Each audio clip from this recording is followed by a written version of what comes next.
aku dipertemukan dengan orang yang mengajariku tentang percaya yang sebenarnya. Kala itu aku mengenal dia sebagai kakak kelasku yang terkenal playboy. Aku hanya mengenalnya dan kita hanya saling pandang dan tak berani bertegur sapa. Itulah kita saat SMA.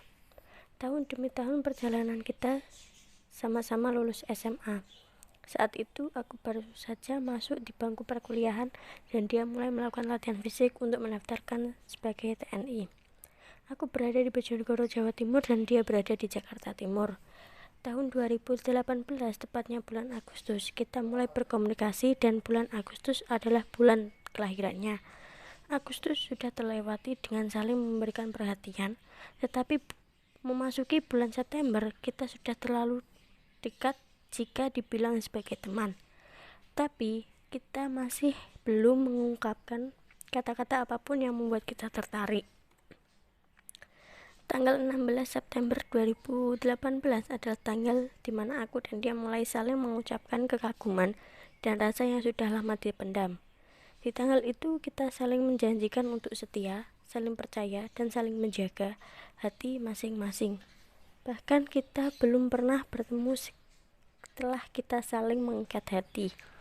Setelah hari kita menjalani hubungan dengan saling mensupport satu sama lain, aku yang setiap hari kuliah dan menghadapi berbagai tugas, sedangkan dia berlatih keras untuk bisa menggapai cita-citanya. Hubungan baru saja berjalan seminggu, sedangkan dia memberi kabar akan menjalankan beberapa tes. Tes pertama mengumpulkan data-data, dia lolos. Tes kedua psikologi, dia lolos. Tes ketiga tes jasmani dan dia juga lolos. Tes yang terakhir ini yang melatih kesabaranku. Dia memberi tahu jika tes terakhir akan dijalani selama 2 minggu tanpa memegang HP dan tidak bisa memberi kabar untukku. Sangat berat, tapi mau gimana lagi, apapun yang terjadi nanti aku selalu mensupportnya. Minggu demi minggu berjalan, aku menjalani hubungan dengan selalu memberi kabar ke dia, berharap ada balasan dari dia. Aku selalu menghitung hari-hari tanpa kabar darinya. Setelah pengumuman untuk tes terakhir sudah keluar dan dia sudah bisa membalas pesanku, ketika itu hati ini rasanya seperti tidak bisa menerima kebahagiaan apapun selain mendapatkan kabar dari dia. Dek, pesan darinya. Loh, kenapa mas? Apa hari hasil pengumuman tes terakhirnya?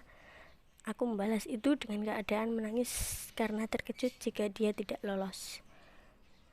Ya Allah dek, dia membalas lagi. Mas tolonglah bicara yang jelas, gimana hasil tesnya? Aku membalas itu sudah tidak bisa menutupi kesedihanku dan aku terus saja menelpon dia tapi sama sekali tidak diangkat. Aku semakin panik dan bingung saat itu. Aku hanya pasrah dan tidak tahu lagi harus bagaimana. Alhamdulillah mas, lolos dek, dia membalasnya seperti itu. Alhamdulillah mas, selamat ya, bulan depan berangkat pendidikan dek selama 5 bulan. Adik jaga diri baik-baik ya, jaga hati juga ya.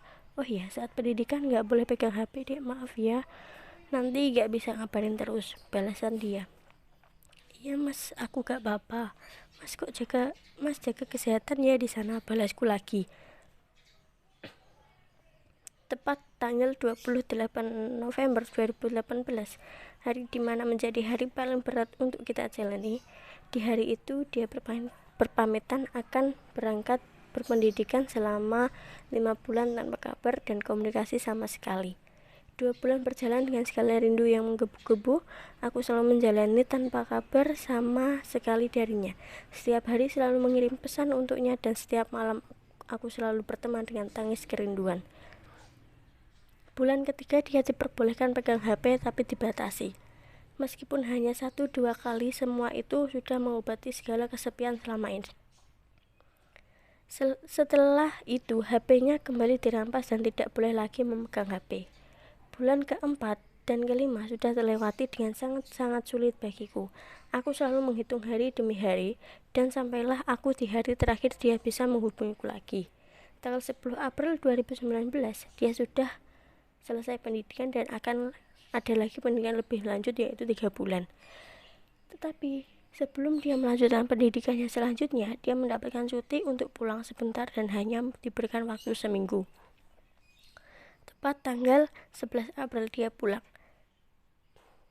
Dia menempuh perjalanan selama 12 jam naik kereta api. Sesampainya di rumah, dia mengajakku bertemu. Rasanya seperti tidak percaya akan sampai di titik ini. Doa-doa yang selalu kuucapkan ternyata memberi kenyataan yang tidak mengecewakan untukku. Keesokan harinya, dia menjemputku di rumah dan aku membawakan buket bunga untuknya. Aku tidak tahu akan diajak kemana hari itu. Kita berdua naik motor, entah kemana, aku tidak tahu tempatnya. Saat itu kita tiba di sebuah rumah sederhana. Aku bingung, tidak tahu apa-apa dan akhirnya aku mengikuti dia masuk ke dalam rumah. Di rumah tersebut hanya ada seorang ibu parubaya yang habis menunaikan sholat. Dari hati aku berpikir, apa ini rumah dia? Hati sangat bahagia ketika dia mengenalkanku kepada ibunya. Merasa seperti sudah tidak akan diganggu orang lain dalam hubunganku. Kita bertiga berbincang-bincang ringan, dan aku masih sangat canggung karena ini pertama kalinya aku main ke rumah kekasihku. Hari Rabu, ketika itu ada kesibukan sampai tidak bisa bertemu dengannya. Sehari full aku sibuk dan tidak berkomunikasi sama sekali dengannya. Jam makan siang aku berusaha memberikan kabar, tetapi dia selalu respon. Saat itu pun aku hanya berpikir dia tidur di rumah, tanpa berpikir yang macam-macam. Sorenya dia baru membalas pesanku dan mengatakan bahwa dia seharian di rumah. Aku percaya dia mengatakan hal itu, tetapi saat itu juga aku minta bukti foto jika memang dia lagi di rumah. Jam demi jam sudah terlewati dan dia baru mengirim foto rumah sekitar jam 18.15. Aku sudah mulai curiga dengan segala sikapnya hari ini. Aku sudah melupakan masalah itu dan mulai berpikir positif tentang dia. Tepat habis maghrib, aku membuka status di sosmed bersama tetanggaku yang memang tetanggaku laki-laki, dan ternyata dia juga membuat status di sosmed bersama mantannya di pantai. Seketika saat itu langsung kubalas statusnya dan langsung mengatakan putus. Memang saat itu aku tidak berpikir panjang. Hati dan badan sudah bergemetar, ingin menangis tapi sudah terlanjur terluka. Bahkan mata sudah tidak ingin mengeluarkan air mata. Dalam hati aku menyesal semua yang sudah terjadi. Mengapa Tuhan? Mengapa kau buat skenario seperti ini? Aku sudah menemaninya dan menunggunya lama. Aku sudah terlalu sabar setiap hari menjalani semua ini. Tanpa kabar selama 5 bulan pun aku tetap setia menunggunya. Apa pengorbananku selama ini kurang Tuhan? Dalam hatiku menahan segala sakit dan rasa marah.